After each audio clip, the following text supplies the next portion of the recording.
ఒక మాట ఇవ్వటం చాలా సులభం. అవును. కాని కొన్నిసార్లు ఆ ఒక్క మాటను నిలబెట్టుకోవడానికి ఒక రాజ్యాన్నే పణంగా పెట్టాల్సొస్తుంది. నిజం.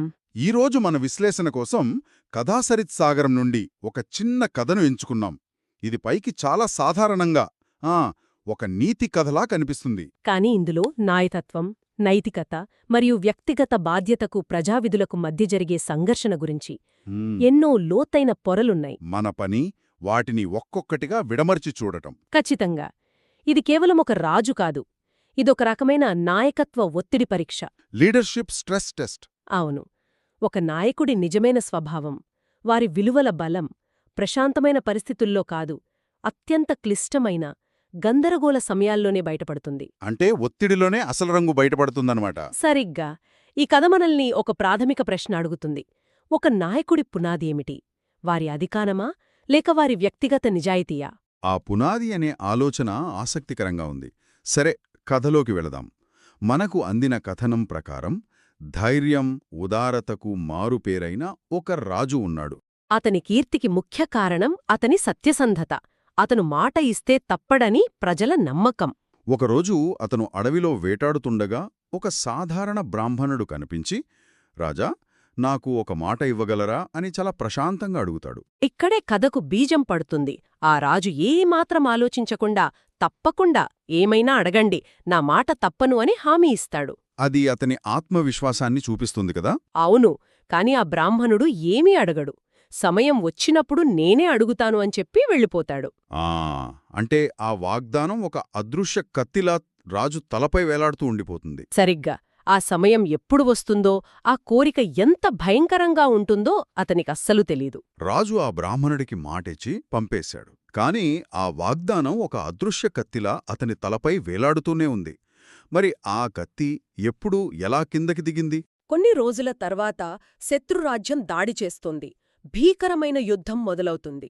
రాజు తన సైన్యానికి ముందుండి ధైర్యం నూరిపోస్తూ యుద్ధం చేస్తున్నాడు.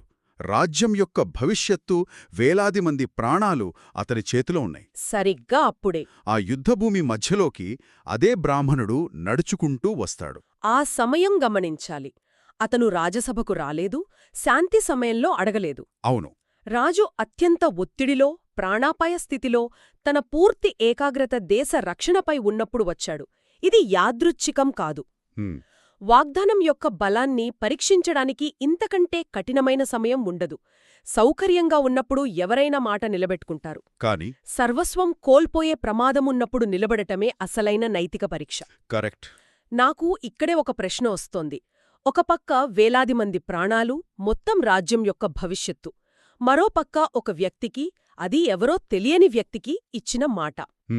ఒక నాయకుడుగా అతని ప్రథమ కర్తవ్యం ప్రజల ప్రాణాలను కాపాడటమే కదా. అదే రాజధర్మం. అవును. అలాంటప్పుడు ఒక మాటను పక్కన పెట్టడంలో తప్పేముంది? ఇది తెలివైన నిర్ణయం కాదా? మీరు చాలా కీలకమైన ప్రశ్న అడిగారు. దీన్నే మనం ధర్మసంకటం అంటాం. ధర్మసంకటం. రాజధర్మమంటే ప్రజాబాధ్యత గొప్పదా, లేక సత్యధర్మమంటే వ్యక్తిగత నిజాయితీ గొప్పదా?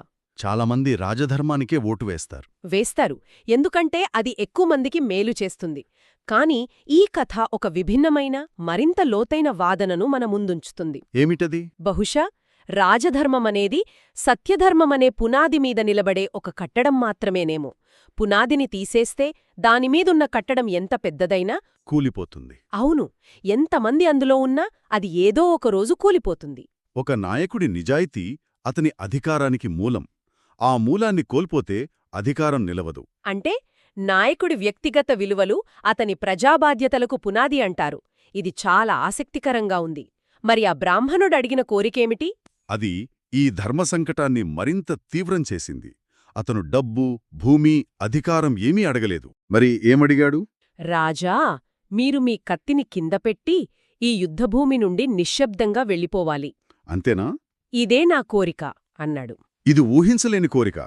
ఇది కేవలం ఓటమిని అంగీకరించడం కాదు.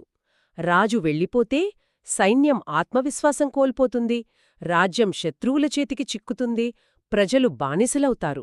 రాజు తన జీవితంలో నిర్మించుకున్నదంతా క్షణాల్లో కూలిపోతోంది. అవును. ఇక్కడ రాజు ముందున్నవి 2 ఎంపికలు మాత్రమే. మాట తప్పి రాజ్యాన్ని కాపాడుకోవడం, లేదా మాట నిలబెట్టుకుని రాజ్యాన్ని నాశనం కానివ్వడం. ఆ క్షణంలో రాజు కళ్ళు మూసుకుంటాడు. అతని మనసులో ఎంత నరకం జరిగుంటుందో ఊహించగలం.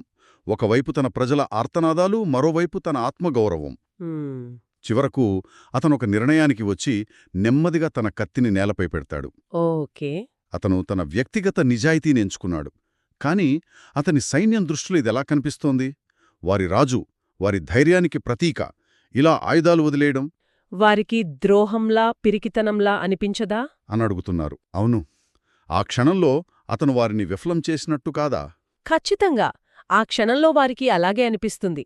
గందరగోళం, నిరాశ, బహుశా కోపం కూడా కలిగి ఉంటుంది. హ్మ్, నాయకుడి చర్యలు ఎప్పుడూ అందరికీ వెంటనే అర్థం కావు. కాని ఇక్కడే కథ యొక్క సారాంశముంది. రాజు గెలిచింది బయట శత్రువుతో యుద్ధాన్ని కాదు, తన లోపల ఉన్న శత్రువులతో. తనతో తాను యుద్ధం చేసుకున్నాడు. అవును, అధికారంపై మోహం, ప్రాణభయం, కీర్తి ప్రతిష్టలపై ఆసక్తి, వీటన్నిటినీ అతను ఆ కత్తితో పాటు కింద పెట్టేశాడు. అతను రాజ్యాన్ని కోల్పోవడానికి సిద్ధపడ్డాడు. కాని తనను తాను కోల్పోవడానికిష్టపడలేదు. కొన్నిసార్లు గొప్ప విజయాలు యుద్ధరంగంలో కాదు, మన అంతరాత్మలోనే సాధించబడతాయి. అతను అంతర్గత యుద్ధంలో గెలిచాడు. బానే ఉంది.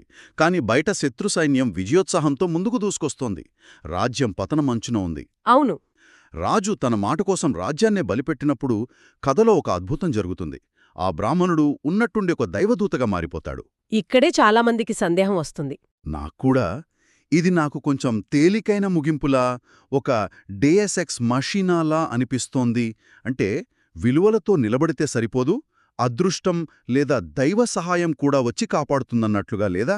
మంచి పాయింట్. ఒకవేళ ఆ బ్రాహ్మణుడు నిజంగా శత్రువు పంపిన గూఢచారి అయితే అప్పుడు రాజు తీసుకున్న నిర్ణయం గొప్ప మూర్ఖత్వం అయ్యేది కదా?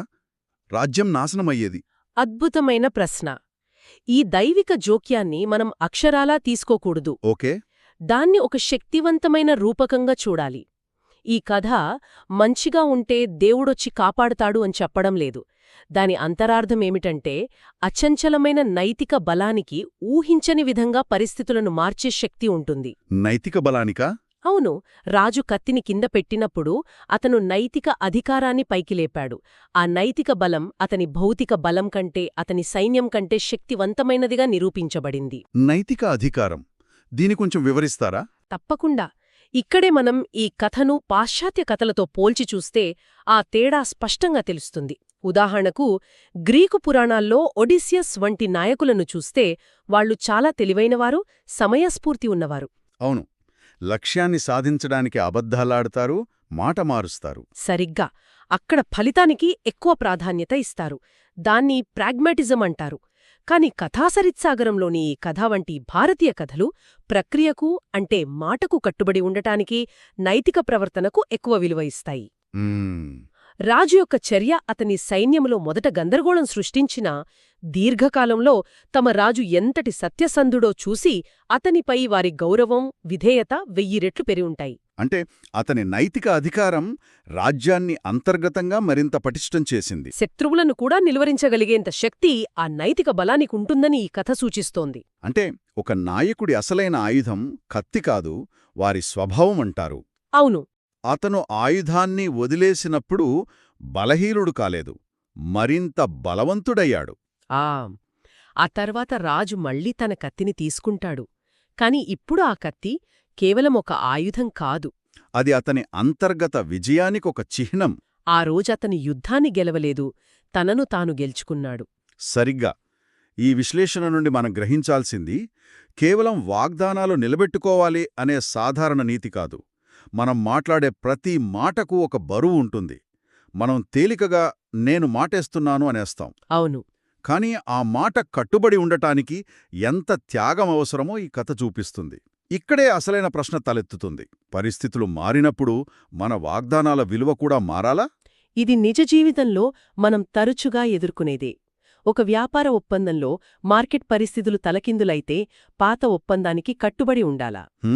వ్యక్తిగత సంబంధాలలో సమయం గడిచే కొద్దీ మన ఆలోచనలు మారినప్పుడు ఒకప్పుడు ఇచ్చిన మాటకింకా విలువుంటుందా? ఈ ప్రశ్నలకు సులభమైన సమాధానాలు లేవు. ఎందుకంటే ప్రతిసారీ దైవదూతలు వచ్చి మనల్ని కాపాడరు. కథలోని రాజు తన రాజ్యాన్ని పణంగా పెట్టాడు. మనం మన ఉద్యోగాన్ని, సంబంధాలను, లేదా మన సౌకర్యాన్ని పణంగా పెట్టాల్సి రావచ్చు.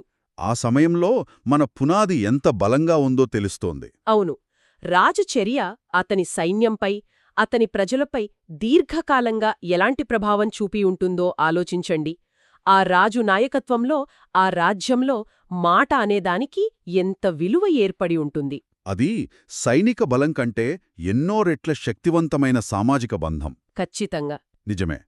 సౌలభ్యం, రాజీ పడటానికే ఎక్కువ విలువ ఇచ్చే ఈ ఆధునిక ప్రపంచంలో కదిలించలేని ఒక వాగ్దానానికి అసలైన విలువేమిటి? ఉమ్, ఒకరు గొప్ప మూల్యాన్ని చెల్లించి అయినా సరే దాన్ని నిలబెట్టుకోవాలని నిర్ణయించుకున్నప్పుడు వారు ఏ వ్యక్తిగత రాజ్యాన్ని కాపాడుకుంటున్నారు? అది వారి కుటుంబం కావచ్చు, వారి వృత్తి కావచ్చు, లేదా వారి ఆత్మగౌరవం కావచ్చు. ఈ కథ మనల్ని ఆలోచింపజేయడమే కాకుండా మనల్ని మనం ప్రశ్నించుకునేలా చేస్తుంది. మన జీవితంలో మనం ఏ కత్తులను, అంటే మన అహం, మన భయం, మన సౌకర్యం వంటివి కింద పెట్టాల్సి వచ్చినప్పుడు మన మాట కోసం నిలబడగలమా? ఈ కథను విన్న తర్వాత మనం ఆలోచించాల్సింది ఇది. మన జీవితంలో మనమిచ్చే మాటలు, మనం వేసుకునే పునాదిరాళ్ళు. మరి మనం దేనిమీద మన రాజ్యాన్ని, అది మన కుటుంబం, మన కెరీర్ లేదా మన ఆత్మగౌరవం ఏదైనా కావచ్చు, నిర్మించుకుంటున్నాం? బలమైన నైతిక పునాది మీద, లేక సౌకర్యవంతమైన ఇసుక మీద? ఈ ఆలోచనతో ఈనాటి మన విశ్లేషణను ముగిద్దాం.